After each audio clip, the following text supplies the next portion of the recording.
en el barco hamburgués Grasbrook, ahí donde llegaron los colonos, la generación a que corresponde, digamos, de la familia Nannig.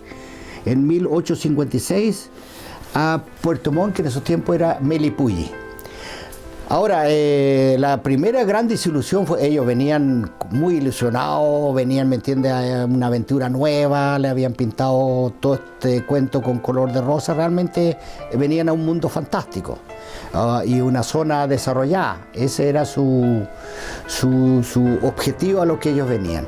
Pero la primera gran desilusión fue cuando desembarcaron en Puerto Montt y lo bajaron en botecitos del barco y los transportaron a todas estas familias que llegaron en esa oportunidad, que fueron varias, a una gran bodega con piso de madera y ni siquiera tenía forro, era con tingle de madera, y ahí los ubicaron y ahí tuvieron que esperar hasta que ellos fueran ubicados a las distintas parcelas o chacras que estaban todas diseñadas con mira hacia el lago Yanquihue, todas desembocaban hacia el lago Yanquihue, el sector, estos que llegaron a la zona aquí de Frutillar y Yanquihue.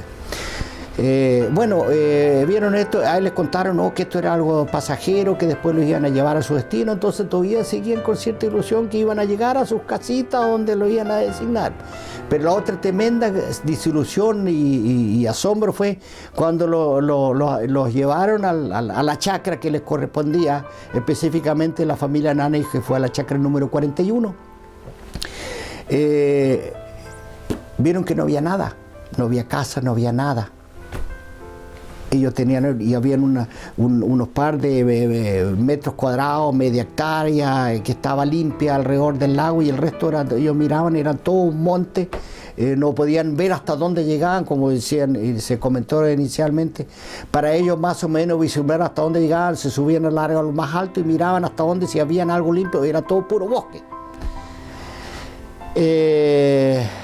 Esa fue la tremenda desilusión. Hay muchas familias, la gran mayoría, puede entender, se puso a llorar porque fueron engañados, pero no les quedó otra, porque ellos prácticamente habían gastado todos sus últimos centavos en venir a radicarse, porque de allá tenían que partir, estaban viviendo una situación muy complicada en Europa, en Alemania, y ellos venían con el fin de quedarse. Un porcentaje bajo de familias que tenían recursos se volvieron, se reembarcaron y se volvieron. Posteriormente no sé a dónde habrían ido a otros países, pero específicamente los colonos que quedaron aquí tuvieron que instalarse, les dieron ahí herramientas, les dieron tablas, les dieron para que ellos hicieran ahí un ruquito donde ellos cobijarse, ¿me entiendes?, de la inclemencia del tiempo.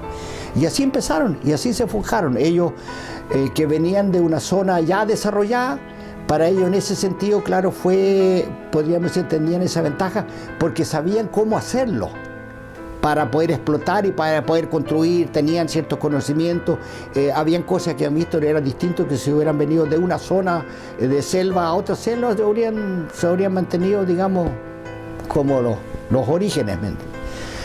Y así partió y así se desarrollaron y fueron creciendo y limpiaron sus chacras con un esfuerzo. Las familias se contrajeron matrimonio con vecindades más cerca porque no había locomoción, el medio de transporte era en primer lugar botecito alrededor del lago, pero para trasladarse a Puerto Montt había que embarcarse de a caballo, que demoraban una semana en llegar a Puerto Montt, etcétera. Entonces era complicado, o sea, eran cuando había estrictamente cosas necesarias o cuando tenían que abastecerse de víveres, ellos se trasladaban a Puerto Montt a buscar los víveres y el resto del tiempo lo vivían en su parcelita, en su chacrita, y así fueron creciendo, fueron desarrollando. Por eso, si uno hoy en día ve, hay muchas casas coloniales que uno ve y uno dice, ¿cómo las construyeron? ¿Con qué visión? Porque la visión ellos la traían de afuera.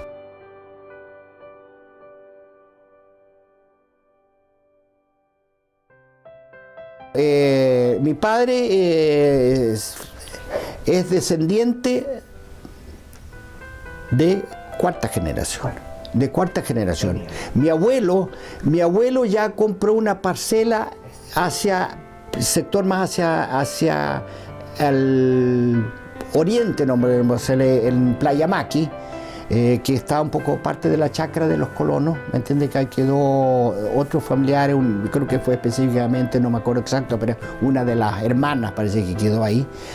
Y ahí se instaló y ahí desarrolló la actividad agrícola, lo que hacían en esos tiempos, también limpiar, sembrar cultivos, les daban, traían semillas, entonces ellos le entregaban una yunta de bueyes para que ellos trabajen con muchas, ¿me entiendes? Con un arado de madera rompían el suelo de alguna manera para preparar una cama de semillas simple y a mano regaban las semillas.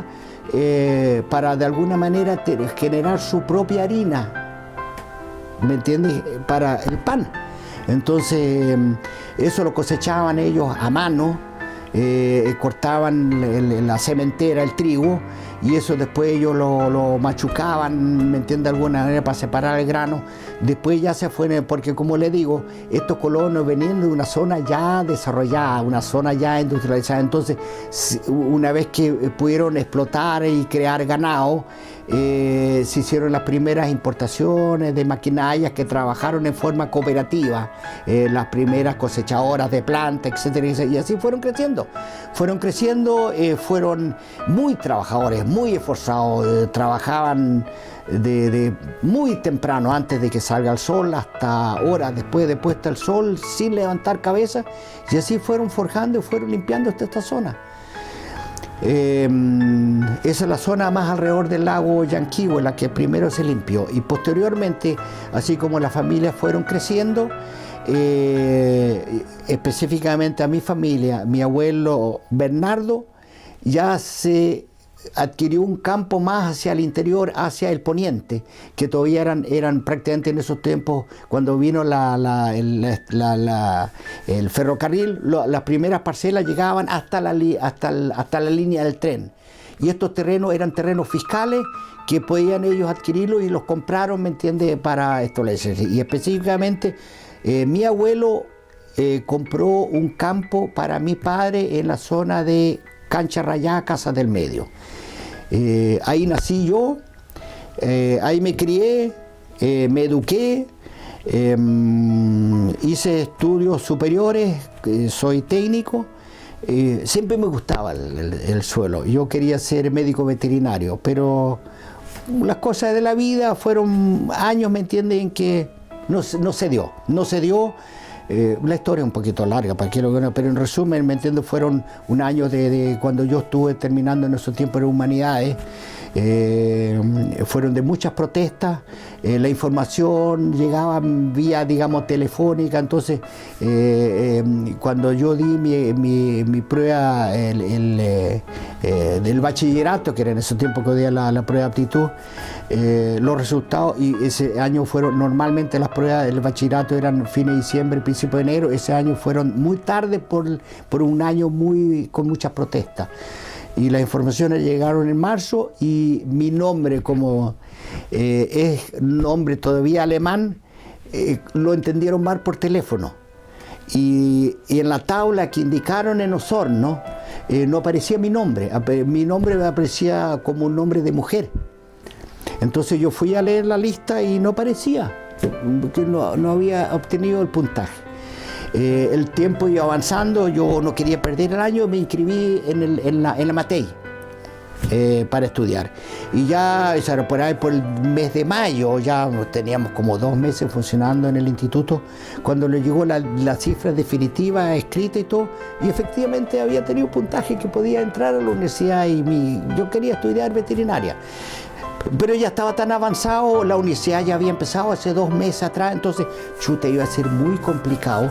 Al final me quedé ahí, y la verdad las cosas es que tampoco no estoy desilusionado. Yo creo que todas las cosas en la vida se dan por algo, y yo creo que estoy satisfecho porque también adquirí conocimientos de veterinario, de agrónomo, de contador, etcétera. O sea, yo creo que fue mucho más amplio, que la práctica a mí me sirvió mucho más que si hubiera sido hoy día, para decirte, un conocimiento de una rama que hubiera sido veterinaria.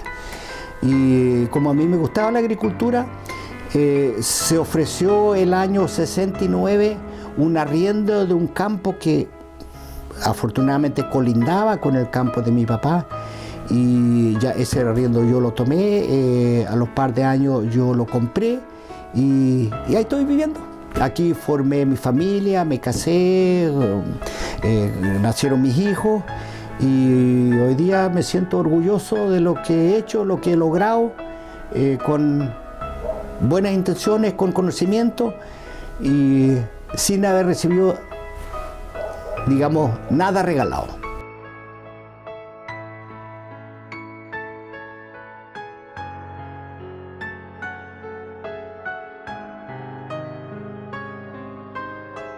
Yo aquí me inicié en la actividad del año 1969, como le dije, el 70 lo compré. Esto originalmente aquí eran potreros, un suelo de problemas de drenaje. No había drenaje, por ende un suelo sobresaturado.